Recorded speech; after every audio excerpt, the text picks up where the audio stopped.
Today at 11:24 a.m. Moscow time, a massive earthquake shook the Kamchatka Peninsula in Russia's Far East, one of the most vulnerable regions on Earth when it comes to natural disasters. The epicenter of the quake was located 19 km beneath the seabed, just 136 km east of Petropavlovsk, the capital of Kamchatka. The powerful tremors sent thousands of locals into a panic, and emergency agencies were caught off guard, struggling to respond. When the alarm sirens went off throughout Petropavlovsk, no one was prepared for the disaster that was about to strike. Right after the 8.8 magnitude earthquake, its aftershocks set off a chain reaction of alerts across neighboring countries. The earthquake caused widespread damage, collapsing buildings and leaving both material and human losses in its wake. What's particularly alarming about this earthquake is that its epicenter was located quite shallow beneath the seabed, a factor that poses great danger as underwater tectonic shifts can generate massive tsunami waves, causing even more devastation. Please subscribe to my channel to get the latest updates on natural disasters around the world as quickly as possible. Wishing you a great new day. The U.S. Geological Survey, USGS, compared the quake to the 2011 magnitude 9.0 earthquake in Japan, which triggered a tsunami that devastated thousands of lives and destroyed the economy of an entire nation. Immediately following the earthquake, a tsunami warning was issued for several coastal areas in Russia, including the town of Severokurilsk, a small port town with a population of 2,600. The tsunami struck the town with force, flooding entire areas and triggering the widespread evacuations. Kamchatka Governor Vladimir Solodov urged residents to stay away from the coastline. "We are doing everything to prevent further damage. Please listen to the loudspeaker announcements and avoid areas at risk of tsunamis," he stated, his voice full of urgency. Tsunami waves ranging from 1 to 3 meters were expected to strike along the coasts of Chile, Costa Rica, and various islands in the Pacific. A 1-meter-high wave was predicted to impact other nations such as Australia, New Zealand, and coastal regions of the US and Mexico. While emergency services rushed to the scene, the damage continued to grow. The Russian Ministry of Emergency Situations reported that several people had been injured, but fortunately, there were no fatalities in the immediate aftermath of the earthquake. However, this did not mean the danger had passed. Several powerful aftershocks, measuring 6.9 and 6.3 on the Richter scale, continued to shake the region, making rescue efforts even more difficult. For the residents of the Kamchatka Peninsula, this was not their first encounter with earthquakes. Situated on the Pacific Ring of Fire, a seismically active zone with frequent volcanic eruptions and earthquakes, Kamchatka and the Far East have long been accustomed to the tremors of Mother Nature. Yet this time, the destruction seemed to surpass all predictions.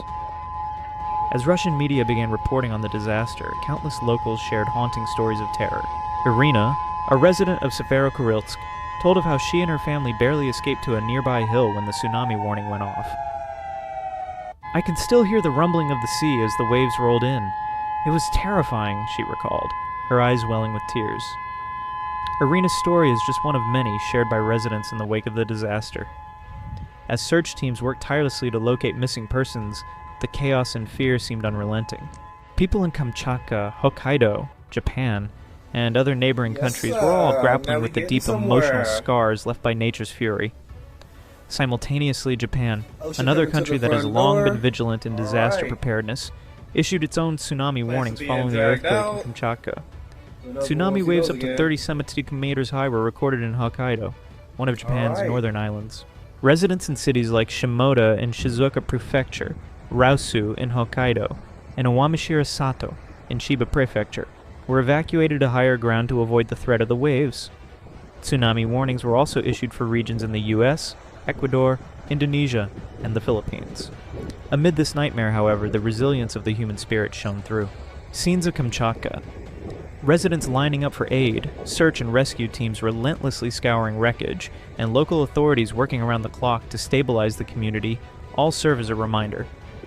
Humans may be destroyed by nature's fury, but the strength of our will and unity will always carry us through the darkest moments. In Kamchatka, a region rarely in the global spotlight but often at the mercy of powerful earthquakes and volcanic eruptions, today's earthquake will undoubtedly go down in history. It serves as a stark reminder that, on this planet, we are mere specks of dust, forever at the mercy of nature's majestic, and sometimes deadly power.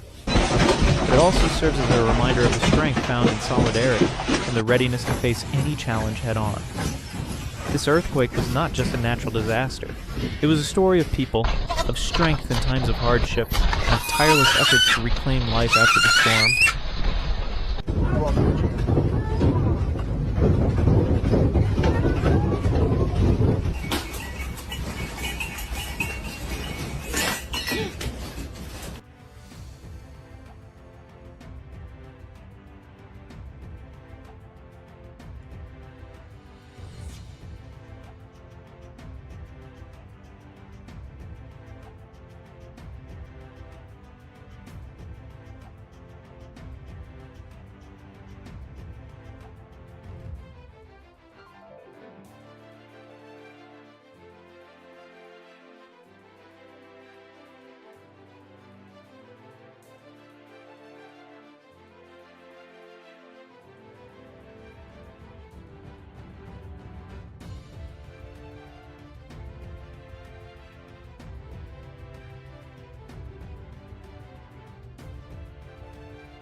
Yeah.